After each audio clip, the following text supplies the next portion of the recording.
رب اشرح لي صدري ويسر لي أمري واحلل عقدة من لساني يفقهوا قولي رب زدني علما وارزقني عملا سبحانك لا علم لنا إلا ما علمتنا إنك أنت العليم الحكيم.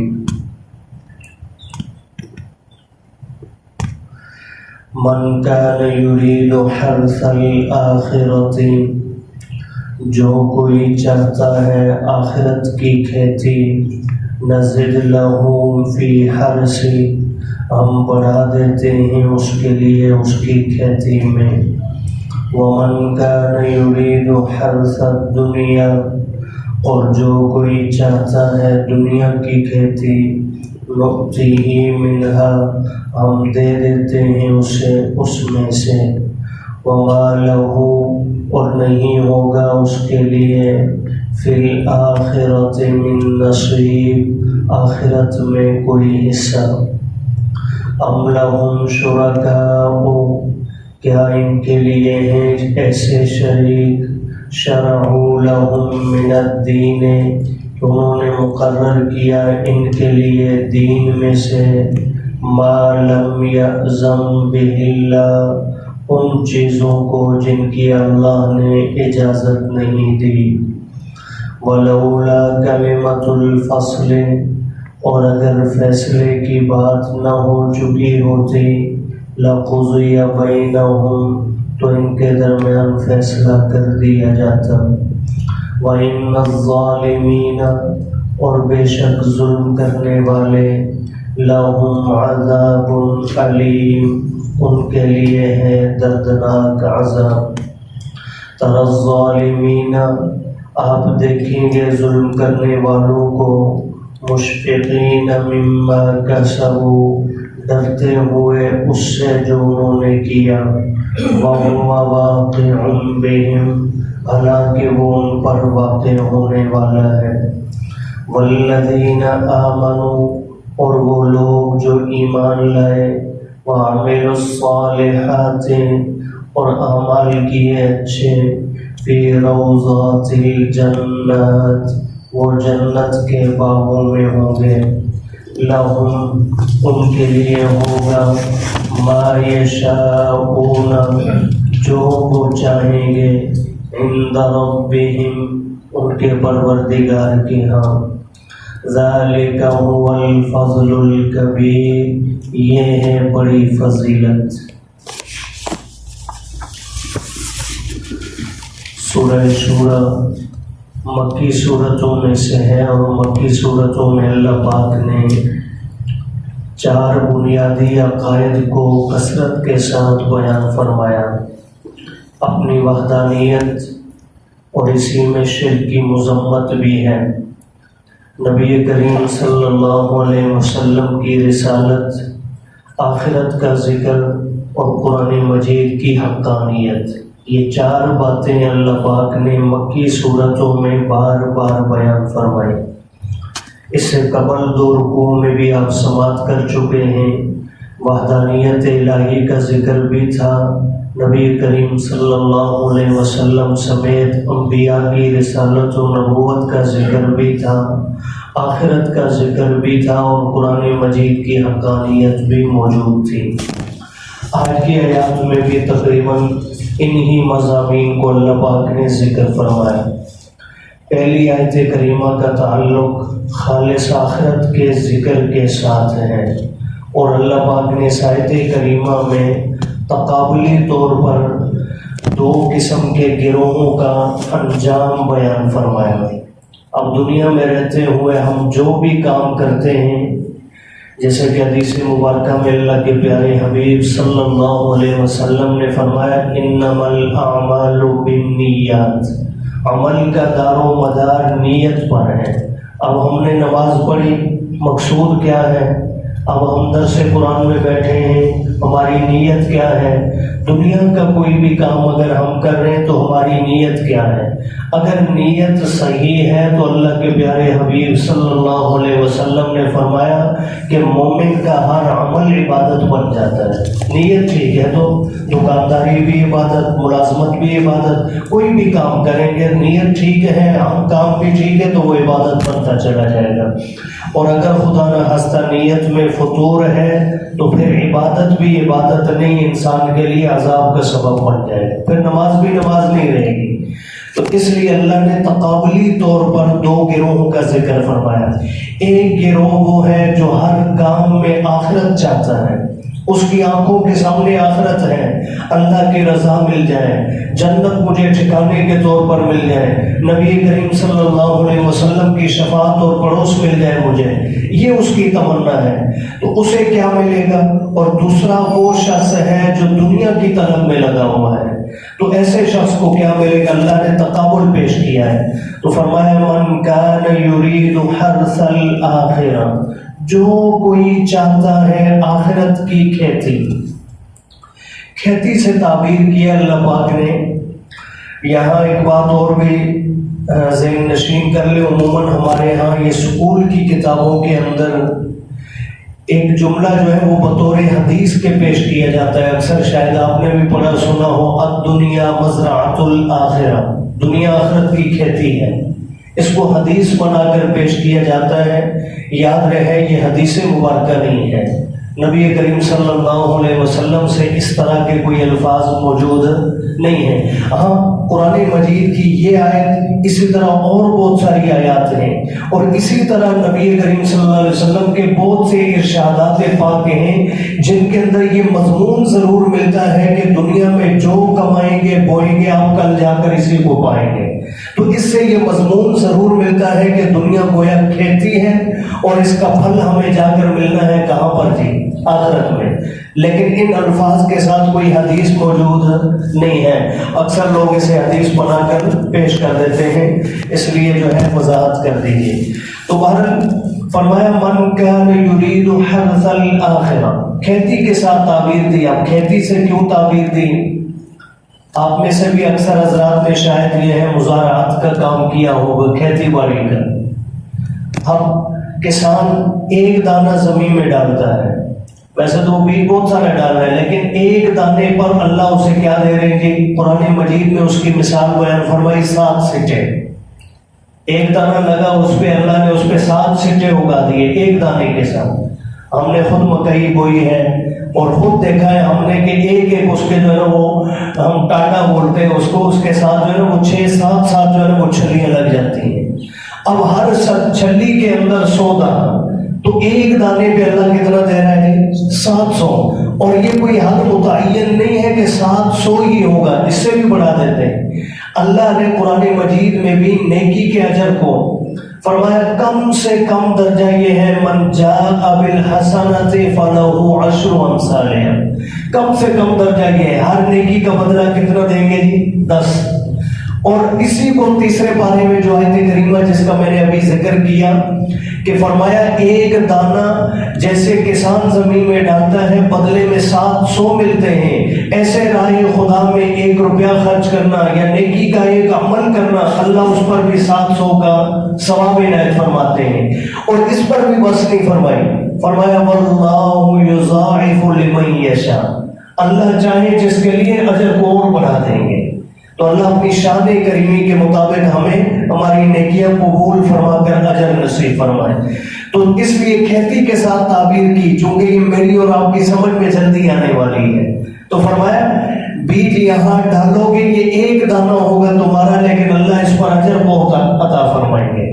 اس لیے فرمایا جو کوئی چاہتا ہے آخرت کی کھیتی، نزد لہ فی حرثہ، یہ زیادہ یزید، اسی سے زیادہ کا لفظ اردو میں بھی بولا جاتا ہے، ہم زیادہ کر دیں گے اس کے لیے اس کی کھیتی میں۔ یہ نہیں کہ ایک دانے کے بدلے میں ایک دانہ، ایک نماز کے بدلے میں ایک نماز کا ثواب، نہیں، فرمایا ہم اس کی کھیتی میں برکتیں پیدا کر دیں گے۔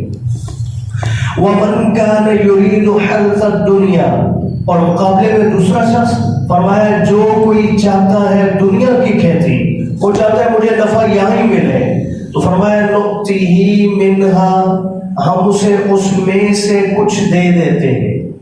یہ جملہ قابل غور ہے. آخرت کی طلب رکھیں گے تو فرمایا صرف وہی نہیں ملے گا، ہم اور بڑھا کر دیں گے. اور دنیا کی طلب رکھیں گے تو فرمایا جو طلب رکھی ہے وہ بھی پوری نہیں ملے گی. نُؤْتِهِ مِنْهَا، یہ من تبعیضیہ ہے، یعنی طلب یہ رکھی کہ مجھے کہ یہ کچھ مل جائے. فرمایا اس میں سے تھوڑا سا ہم دنیا میں دے دیں گے. اب دنیا بھی پوری نہ ملی اور آخرت بھی برباد ہوگی. تو اس لیے ہر عمل میں نیت کیا رکھنی چاہیے؟ دنیا تو اللہ نے بنائی ہے ہمارے لیے نا جی. اللہ ہماری ضرورتیں پوری فرما دیں، ہماری دنیا آخرت کی اللہ پاک ساری ضرورتوں کو پورا فرمائے. لیکن نیت ٹھیک رکھیں گے تو دنیا بھی بن جائے گی اور آخرت بھی بن جائے گی. تو بہرحال فرمایا جو کوئی دنیا کی کھیتی چاہتا ہے ہم اسے اس میں سے بھی تھوڑا سا دے دیں گے. وَمَا لَهُ فِي الْآخِرَةِ مِن نَصِيبٍ، لیکن ایسے بد نصیب کو آخرت میں کوئی حصہ نہیں ملے گا. اس دن کی محرومی سے اللہ محفوظ فرمائے. اب اگلی آیت کریمہ میں اللہ نے شرک کی مذمت بھی بیان فرمائی، یعنی اپنی وحدانیت کو ثابت کیا، مشرکین کی شرک کی مذمت فرمائی، اور ساتھ ہی آخرت کا ذکر اس آیت کریمہ میں دوبارہ آ گیا. تو ارشاد فرمایا ام لہم شرکاء، کیا ان مشرکین کے پاس ایسے شریک ہیں اللہ کے؟ یہ استفہام انکاری ہے. اللہ اس لیے نہیں پوچھ رہے کہ واقعتاً اللہ کے کوئی شریک موجود ہے. یہ استفہام انکاری ہے کہ ایسا تو ممکن ہی نہیں ہے، لیکن پھر ان بدبختوں نے کیوں شریک بنا رکھے ہیں اللہ کے ساتھ؟ تو فرمایا کیا ان کے پاس ہے شریک شرعوا لہم، جنہوں نے مقرر کیا ہے ان کے لیے من الدین، دین میں سے، ما وہ لم یأذن بہ اللہ، جس کی اللہ نے اجازت نہیں دی.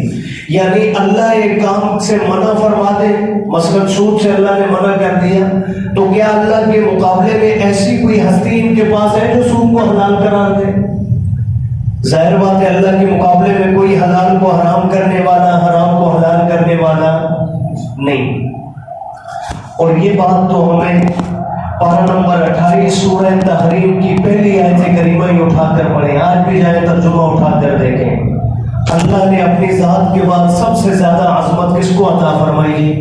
نبی کریم صلی اللہ علیہ وسلم. حضور کو جو عظمتیں ملی، ساری کائنات کی عظمتیں ملا کر میرے آقا صلی اللہ علیہ وسلم کی عظمت کے 100ویں حصے کے برابر بھی نہیں بن سکتی. اللہ کے حبیب صلی اللہ علیہ وسلم ایک مرتبہ کچھ ازواج مطہرات کے پاس آپ علیہ السلام نے شہد تناول فرمایا.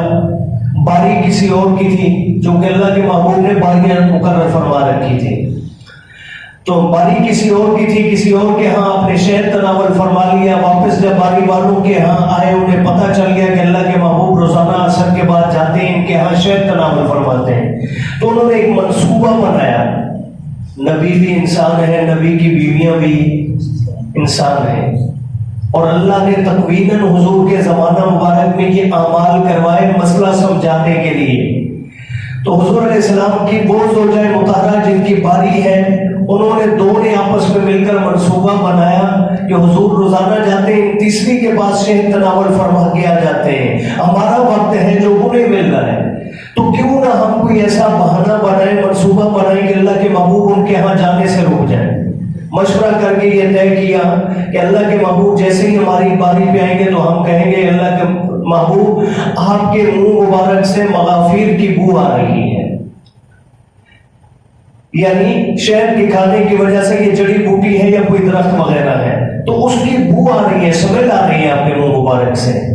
ایک کے پاس گئے انہوں نے بھی یہی کہا، حضور علیہ السلام دوسری کے پاس گئے انہوں نے بھی یہی کہا. تو اللہ کے محبوب سمجھے واقعتاً ایسا ہی ہو رہا ہے، تو حضور نے قسم اٹھا لی کہ آج کے بعد میں شہد، اب ادا کے شہد کیا ہے جی؟ حلال. شہد کیا ہے؟ اب میں یا آپ اللہ نہ کرے قسم اٹھا لے کہ میں نہیں کھاؤں گا تو گویا ہم نے اپنے اوپر اس کو کیا کر دیا؟ حرام. حالانکہ حلال کو حرام کرنا، حرام کو حلال کرنا یہ صرف کس کی صفت ہے؟ بندے کے اختیار میں نہیں. اور حضور علیہ السلام اللہ کے بعد سب سے افضل ہستی، حضور نے قسم اٹھا لی کہ میں شہد نہیں کھاؤں گا. اللہ نے قرآن مجید کی آیت اتاری، یا ایھا النبی، اے میرے پیارے نبی صلی اللہ علیہ وسلم، لما تحرم، کیوں حرام کر دی آپ نے وہ چیز، ما احل اللہ لک، جو اللہ نے آپ کے لیے حلال کی تھی۔ صاف قرآن کی آیت کہہ رہی، یعنی حضور کو بھی حلال کو حرام کرنے کا اختیار نہیں ہے۔ تو اللہ پاک یہی بات یہاں سمجھا رہے ہیں کہ کیا ان کے پاس ایسا کوئی شریک ہے جس نے دین میں وہ بات ان کو لیے جائز قرار دی ہو جو اللہ نے ناجائز کی ہے؟ تو ظاہر بات ہے اللہ کے بعد کوئی اور ایسا اختیار رکھنے والا نہیں ہے۔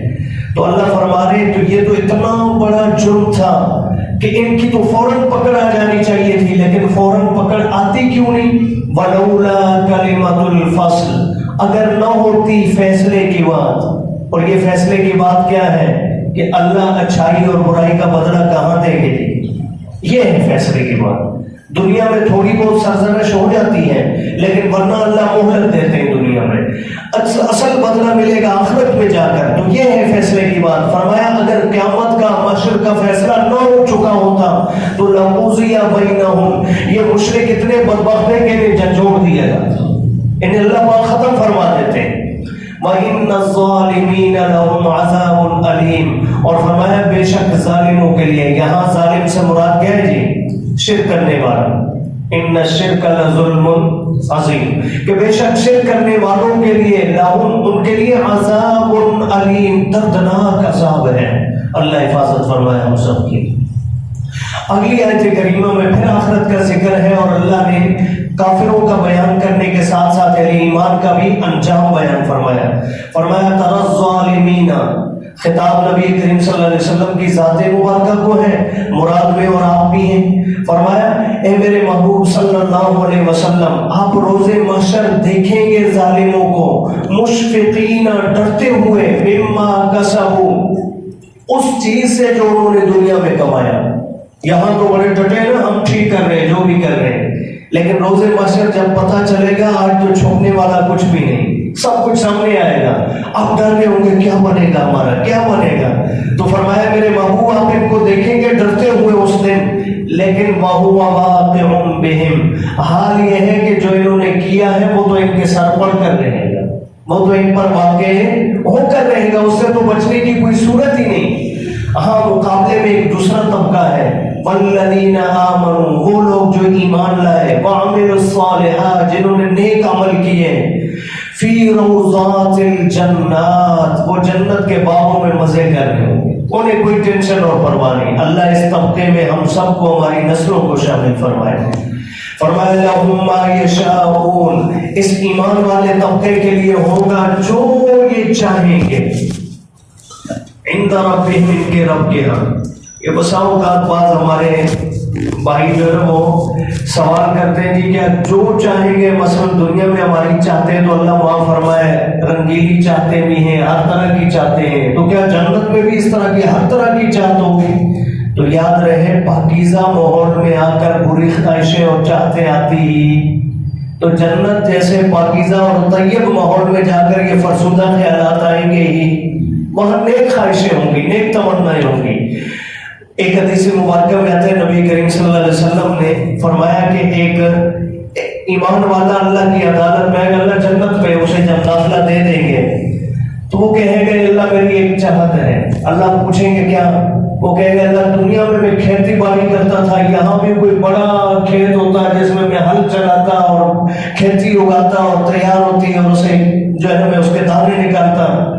تو اللہ پاک اس کی تمنا پوری فرمائیں گے، کہیں گے بندے یہ تو عمل دنیا کا تھا، لیکن تو نے یہاں تمنا کی ہے اور مجھ رب کے لیے یہ مشکل نہیں۔ اللہ اس کی آنکھوں کے سامنے کھیت بنا دیں گے، وہاں جو ہے کھیتی لگے گی، فوراً پک کر تیار ہوگی، فوراً اس کے دانے نکل کر اس کے سامنے ڈھیر لگ جائیں گے اور وہ یوں اٹھا کر خوش ہو رہا ہوگا۔ تو اللہ اس کی یہ خواہش بھی وہاں پوری فرما دیں گے۔ تو بہرحال جائز قسم کی خواہشیں انشاءاللہ وہاں پیدا بھی ہوں گی اور وہ سب کی سب پوری بھی ہوں گی۔ تو فرمایا ان کے لیے ہوں گی جنت میں وہ چیزیں جو وہ چاہیں گے ان کے رب کے ہاں۔ ذَلِكَ هُوَ الْفَضْلُ الْكَبِيرُ، یہ ہے فضیلت کی بات۔ آج دنیا میں ہم کیا کہتے ہیں، گھر اپنا بنا لیا، گاڑی اپنی لے لی، بینک بیلنس اچھا ہے، اولاد کو ڈگریاں دلوا دی، یہ بڑا سمجھدار